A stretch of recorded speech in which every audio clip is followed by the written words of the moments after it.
Well, I'm Jess, Sugar Sparrow owner and baker of 9 years.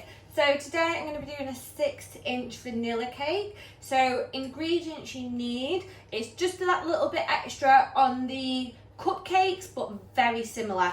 We've got eggs, we've got trusty stork, we've got caster sugar, self-raising flour with the additives of baking powder. I use PME cake release spray to spray my tins. I don't line them or anything. This stuff is a godsend. Scales, mixer, and of course some vanilla extract. So first of all, I'm going to start by weighing everything. I do an all-in-one method. Not going to mix the butter with the sugar. I'm not going to do any of that. I put it all in one go. I also use the same weight of each ingredient, well, except for obviously that. I don't want loads of that. Gonna start off by saying I do have my Kenwood K-Mix. I also have my KitchenAid. Today I'm going to be using my KitchenAid. A 6-inch cake isn't a large amount of batter, and for that reason I'm going to stick with my KitchenAid because it is a little bit smaller. Got my bowl.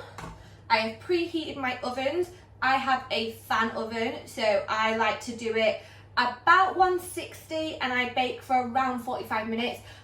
I will always say don't go off what I say. Every oven is different. It also depends how long you've had it on for.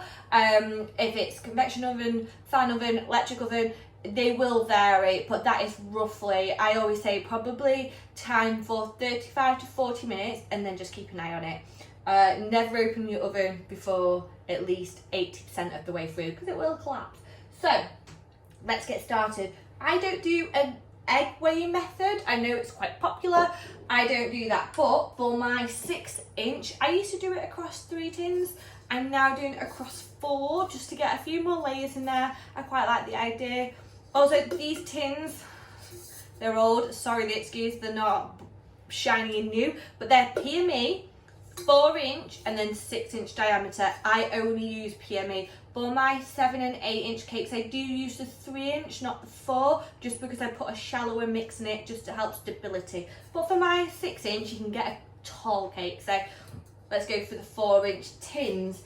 So I'm going to do a 350 gram mix. That means 350 grams butter, sugar, self-raising flour and eggs. Eggs, 350 grams is about 7 because 1 egg is about 50 grams. However, depends where you get your eggs and if they're medium, large, free range, they will all weigh differently because obviously it's a natural product. So I always weigh my eggs first to make sure it is roughly 350 grams. If it's not, if they're very heavy, large eggs, then I will just match my other items to that weight. Hope you're following me so far. I am in my head, but you know, that's its own world. So I've now got equal measures of all my ingredients in this bowl.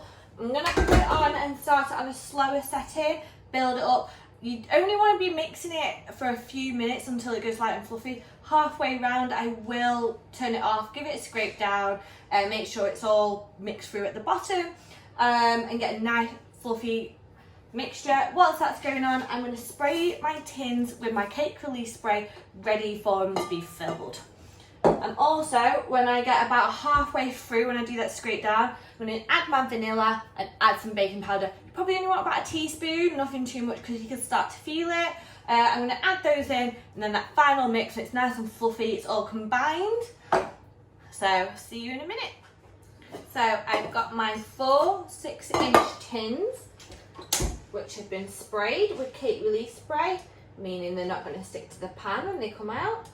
My oven is preheated and ready to go. So now I'm going to get as much of this mixture off this beater as possible. There we go. And whilst it was mixing, I did scrape it down once, and I did also add my vanilla and my baking powder. I'm back. Sorry about that, my doorbell went for a collection. So make sure it's nice and mixed. You can weigh this out by using your scales to get an even mix, but to be honest, I've done it for so long, I just do it by eye now. There we go. if you are to weigh it out, one easy way is, because there's 4 ingredients, each ingredient is 350 grams, when you put it on the scale and it's down to 0 without the tin, you know it's around 350 grams per tin is what you want. Quick maths. So here we go. But for me, I just go by eye, I'll be honest. Again, using a spatula to get every little bit out, making sure we're getting as much as we can and there's nothing left over in the bowl. Everything like my spatulas that I use, my tins, anything you can buy on Amazon is listed on my Amazon recommendations list, which is in my About Me, the bio. I have everything that you can buy from Amazon that you can use as a baker that I use daily is on that list. I try to make it as helpful as I can, just to make your guys' life a little bit more helpful. So once it's in here, you also want to make sure it's nice and flat in each tin. That will help with consistency when it's coming to rise. There we go. So I've since taken my cakes out the oven. They're a lovely golden colour. Don't worry, the tins have cooled down. I always check by popping either a skewer through, making sure it's coming out dry and not wet to make sure the cake's cooked all the way through.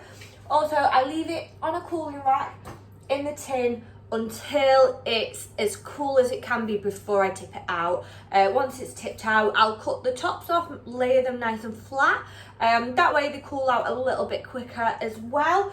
Once they're completely cool is when you can crumb coat, layer and get ready to decorate. But before that point, remember, hot cakes with buttercream, they're only going to melt, so don't touch them until they're completely cooled down. And I hope you found that really useful. Sorry for the state of me, but if you want to follow, subscribe, I'll be posting content every week. Thank you.